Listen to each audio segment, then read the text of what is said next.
Let's give you the markets update now. The JSE facing mixed global markets this morning with the focus still on geopolitics as concerns mount over the possibility of military conflict in the Ukraine. For a sense of how the markets are faring this morning, we're joined by Percy Mathebula, a trader at Sentio Capital. Mr. Mathebula, thanks for your time. Are you able to give us a sense of how the JSE is performing in early trade, particularly the elements that are going to sway trade today? Good morning, Kondi, and good morning to the viewers at home as well. Well, the JSE has had a decent start to the morning, trading higher by about 0.2%, really bucking the trend from global peers. Overnight we saw U.S. markets closing lower, and obviously that spilled over into Asian trade this morning. Global markets have obviously come under pressure due to the imminent, invasion of the Ukraine by Russia. The Ukrainian president obviously stating overnight that the country has received confirmation from Russia that the date of attack could possibly be the 16th of February. That is tomorrow. So this has brought negative sentiment into global financial markets as a whole. But the JSE seeming this morning unaffected by the news and is trading higher. Financials are up about 1.5%. Retailers and industrials up about 0.5%. Those sectors, they're leading the gains on the local markets.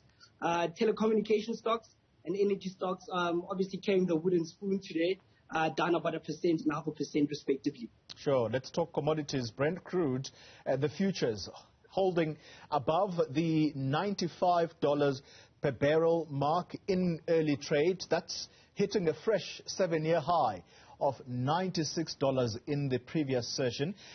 Should this rally persist, what repercussions could we see on the emerging market countries like South Africa, for example?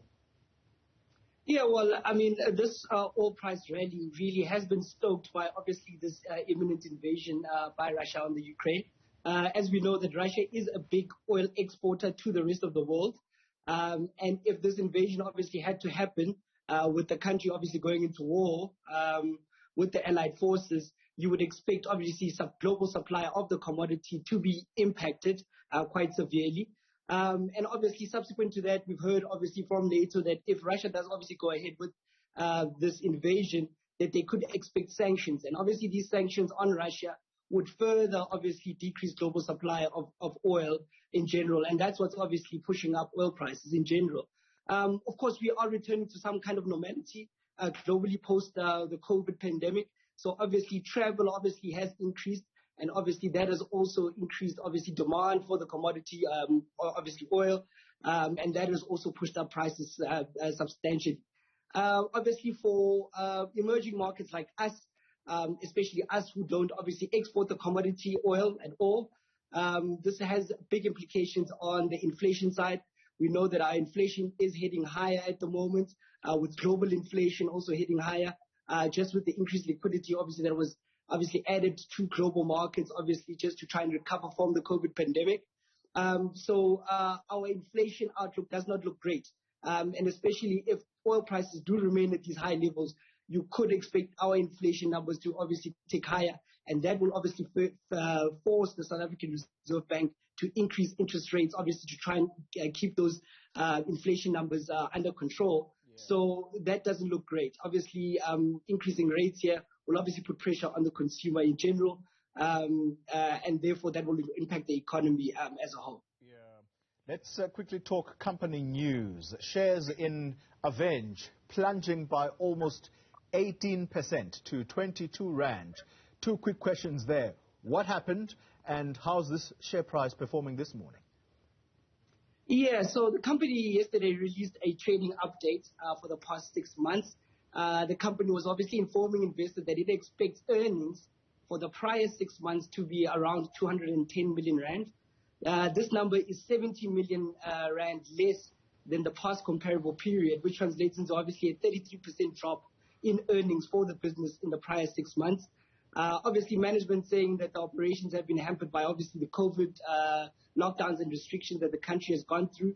And obviously the protest action that we saw mid-year last year, obviously Aveng being a property developer, some of these malls that were obviously looted last year, they owned, and obviously that impacted obviously operations at those malls. So I think obviously investors are quite spooked by the drop in earnings, and that's a heavy drop of 33%. So I think investors were trying to obviously escape this yesterday, and that's why you saw the stock plunging that heavily yesterday. Yeah. Finally, let's wrap it up with Shoprite, which is expecting to see a spike in earnings of at least 20%. Talk us through those numbers and what they're likely to tell us about the consumer's buying power. Yeah, I mean, the company obviously released a trading statement for half-year results. I mean, headline earnings are expected to be between 28% and 34% higher. A company obviously saying that it experienced a great holiday period last year. Obviously, we had relaxed lockdowns. So all the deferred, I guess, we call it celebrations or weddings or that were obviously deferred from years before, obviously could take place last December. Yeah. So obviously that assisted the grocer's bottom line quite heavily. So the company is expecting some bomber results, obviously, this year. The company also saying on the flip side of it, obviously Checkers, which is obviously one of the subsidiaries of Shoprite, is making inroads and obviously stealing market share on the premium grocer side from Woolworths Food, which has been dominant in that sector for many, many years. So it looks like Checkers is making footfall into that premium sector grocer sector. So that's also helping the bottom line of Shoprite. So it looks all good for Shoprite. Company doing pretty well this morning. Percy Mathebula is a trader at Sentio Capital. Thank you very much for that markets update.